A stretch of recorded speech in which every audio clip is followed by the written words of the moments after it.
Hi అండి, welcome to my channel నాగపార్వతి. మా అమ్మ సుబ్బలక్ష్మి అమ్మమ్మ గారు ఉన్నారు అక్కడ. నాకు ఆ అమ్మమ్మ గారికి అస్తమానం తరచు ఎక్కువ వారం రోజు 2 రోజులు 3 రోజులు ఫీవర్ వచ్చేస్తూ ఉంటుందండి. పాపం ఎప్పుడు వెళ్ళినా నాకు డోలో ట్యాబ్లెట్లు తెచ్చిపెట్టమ్మా అంటారు.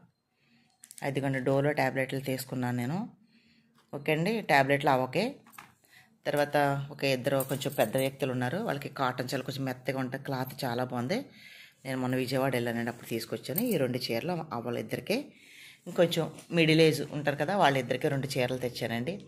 వాళ్ళకి పండగ వస్తుంది కదండి, ఎవరు లేరు కదండి, వాళ్ళకి అందరూ ఉన్నా లేనోళ్ళు కదండి. వాళ్ళని ఎవరో ఒకరు మల్లాటోళ్ళు కొంచెం చూసామనుకోండి, ప్రేమలు పంచండి. డబ్బులు పంచకపోయినా ఒక్కసారి ఏదో టైంలో ఇప్పుడు నేనున్నానండి, నా చుట్టుపక్కల ఎక్కడో వాతావరణం అంతా నాకు ఎవరు ఎలా ఉన్నారనేది నాకు అర్థమవుతూ ఉంటుంది. అలాగే మీరున్న ప్లేస్లో, మీరున్న విలేజెస్లో, మీరున్న సిటీస్లో కూడా చాలామంది ఉంటారన్నమాట ఇలాంటి వ్యక్తులు. ఒక్కసారి వెళ్ళి ఒక హాఫ్ అన్ అవర్ 1 అవర్ మీ ఫ్యామిలీ అందరూ వెళ్ళి, ఒక సండే వచ్చిందనుకోండి, పిక్నిక్లకి సినిమాలకి ఒక పూట ఆఫ్ చేసేసుకొని ఒక్కసారి వాళ్ళ దగ్గరికి వెళ్తే కష్టం ఏంటన్నది, పాపం ఎలా పెరిగిపోయిందన్నది, వాళ్ళు నరకం ఎలా చూస్తున్నారనేది మనకు అర్థమవుతుందండి. వాళ్ళు నిజంగా, నేను ఆశ్రమానికి వెళ్ళొస్తే 2 డేస్ భోజనం చేయలేనండి. నేను అంత భయంకరమైన సంఘటనలు వింటానో చూస్తాను అనమాట అండి. అయితే అండి వాళ్ళకి కొంతమందికి చీరలు తీసుకొచ్చాను నేను, ఇస్తాను, మేము చూపిస్తాను మీకు అన్ని ప్రతి వీడియో కూడా. 4 చీరలు ఇవి తెచ్చాను, 2 చీరలు ఇవి, ఒక 4 చీరలు ఇవ్వండి. ఓకేనండి. అయితే ఒక మా అమ్మ నాకు చలేసేస్తున్నామా చూడండి. ఆ మామకి మంచం కూడా లేదు, అది పెద్ద తోటల్లో ఉంటుంది అనమాట అండి ఆశ్రమం. అది విపరీతమైన చలి, కొండల మధ్యలో ఉంటుంది అది. అమ్మ నాకు బాగా చలేస్తుందమ్మా, నాకు రగ్గన్న దుప్పటన్నా కావాలమ్మా అని అడిగారు. అయితే నేను ఏం చేశానంటే, పాత చీరలు ఉంటాయి కదా, ఆ చీరలన్నీ కలిపి ఇవి ఇలాగా బొంత దలసరిగా కుట్టిస్తే వేసుకుంటే కింద వేసుకోవచ్చు, పడుకుంటే చెమ్మలాగేస్తుందటండి పాపం అవకే. అమ్మ చెమ్మలాగేసి ఇప్పంతా చల్లగా అయిపోతుందమ్మా అని చెప్తుంటే వింటానే నాకు చాలా బాధ వేసింది. అవ్వకే అదిగోండి నేను బొంత కుట్టిస్తాను అనమాట అన్నది. ఒక 6 చీరలు అవి ఇంకా దలసరిగా కుట్టించి వెళ్ళేటప్పుడు కావాలంటే క్యాలెండరీ అడుగుతుందండి కంపల్సరీ. నాకు క్యాలెండరీ కావాలని, కొత్త క్యాలెండర్లు పట్టుకొని వీళ్ళందరికీ ఏమైనా మెడిసిన్ కావాలా, మీకు బ్రెడ్లు కావాలా, ఫ్రూట్స్ ఏమైనా తింటారా అని అడిగి మరీ నేను పట్టుకొని వెళ్తానండి. ఓకేనండి. మనం ఉండడం గొప్ప కాదండి, వాళ్ళని ఒక్కసారి ఎవరైనా. ఇంకో విషయం కూడా మీకు చెప్తున్నాను, నేను ఏదో డబ్బుల కోసమో ఏదో కాదండి, మీకు ఎవరికైనా కావాలి, మీరు ఎవరైనా కొంచెం హెల్ప్ వాళ్ళకి, కనీసం ఒక శారీ ఉందనుకోండి, అమ్మ ఇదిగో నా వంతు ఈ చీర కొనిపెట్టమ్మా వాళ్ళకి ఇవ్వమంటే ఆ చీర పట్టుకెళ్ళి నేను వీడియో తీసిస్తాను మీకు.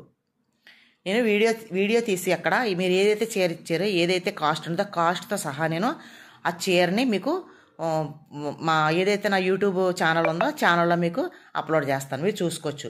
ఒక 500 ఇచ్చారనుకోండి, ఆ 500 కూడా 500కి ఏవైతే వస్తాయో, నేనే ట్రావెలింగ్ ఛార్జ్ నేను వెళ్ళాలి కదా, నేను పెట్టుకొని వాళ్ళకి ఏదైతే కావాలనేది, వాళ్ళకి ఫ్రూట్స్ కొనమంటారా, బ్రెడ్స్ కొనమంటారా, లేకపోతే ఏదైనా దుప్పటి కొనమంటారా, టవల్ కొనమంటారా, మీరు చెప్పారనుకోండి, నేను అవి కొని నేను వాళ్ళకి ఇస్తాను. మీరు ఎవరికైనా కానీ అభిమానం ఉండి, ఏదైనా విశ్వాసం ఉండి, మన అంతరాత్మకే వాళ్ళు మనం ఒకటే కదా అని అనుకునే వాళ్ళు ఎవరైతే ఉన్నారో, నన్ను ఫాలో అయ్యి ఏదైనా హెల్ప్ చేయాలనుకుంటే, మీకు కావాలంటే డైరెక్ట్గా వాళ్ళదైనా ఫోన్పే నెంబర్ ఇస్తాను, నాదైనా ఇస్తాను. ప్రతిదీ కూడా నేను కరెక్ట్గా చూపిస్తాను మీకు. మెయిన్ ఏంటంటే ఏం జరుగుతుంది అనేది మాత్రం మీకు రెగ్యులర్గా అన్నీ చూపిస్తానండి. మీరు ఎవరైనా చేయాలనుకుంటే వాళ్ళకి హెల్ప్ చేయండి. చాలా హీనమైన బతుకులు బతికే వాళ్ళు ఉన్నారండి. మనం ఎక్కడో ఉన్నాం, ఎక్కడో ఏదో జరుగుతుందో తెలియదు. అంటే తరచూ నేను వెళ్తున్నాను కాబట్టి నేను నా వంతు సహాయంగా వీళ్ళకి ఇవన్నీ కొన్నానండి. ముందు చూపించాను కదా, నాకు ఇవన్నీ కొన్నాను. ఇవన్నీ పట్టుకొని నేను వెళ్తానండి. వెళ్ళిన తర్వాత కూడా మీకు వీడియోలన్నీ చూపిస్తాను మీకు. ఓకే అండి, నా ఛానల్ ఫాలో అవ్వండి. మానవత్వంతో ఆలోచించండి. ఎవరైనా కానీ ఉంటుంది జాలి కనికారం, పెట్టే స్థితిలో మనం లేము అని అనుకుంటాం తప్పితే, మన తిన్న దాంట్లోదే కొంచెం ఒక ముద్దాలు పెడదారి. రోజు ఒక 5 రూపాయలు 10 రూపాయలు పక్కన పెట్టండి, పెట్టుకోండి, చిన్న డిబ్బీ పెట్టుకొని. మనం చూసారా, పండుగ వస్తుంది చీరలు కొనుక్కోవాలా, పండుగ వస్తుంది షాపింగ్ కొనుక్కోవాలా, పండుగ వస్తుంది స్వీట్స్ తయారు చేసుకోవాలా, స్నాక్స్ తయారు చేసుకోవాలా, అన్నీ కొనుక్కోవాలని మనకు ఉంటుంది కదా. అందులో ఒక భాగం, అందులోనే చిన్న భాగం ఇది. మన ఖర్చులో ఒక 500 400 వాళ్ళకి హెల్ప్ చేయండి ప్లీజ్. దయచేసి నేను చేతులు జోడించి అడుగుతున్నాను నేను. ఓకే అండి, థ్యాంక్ యూ అండి. మీరు ఎవరు కూడా తప్పుగా అనుకోవాల్సిన అవసరం లేదు కూడా ఇందులోనే. ఎందుకంటే అండి నేను కళ్ళారా చూస్తున్నాను కాబట్టి, వాళ్ళ బాధలు నేను వింటున్నాను కాబట్టి మీ అందరికీ నేను చెప్పగలుగుతున్నాను. నేను కష్టపడేది ఏదైనా 10 రూపాయలు ఏది కష్టపడినా నేను వాళ్ళకి అందులోది 80% వాళ్ళకి ఇచ్చేస్తానండి. అది కూడా ప్రతి వీడియోలో పెడతాను మీకు. నా ఛానల్ సబ్స్క్రైబ్ చేసుకోండి, లైక్ చేయండి, షేర్ చేయండి. థ్యాంక్ యూ అండి.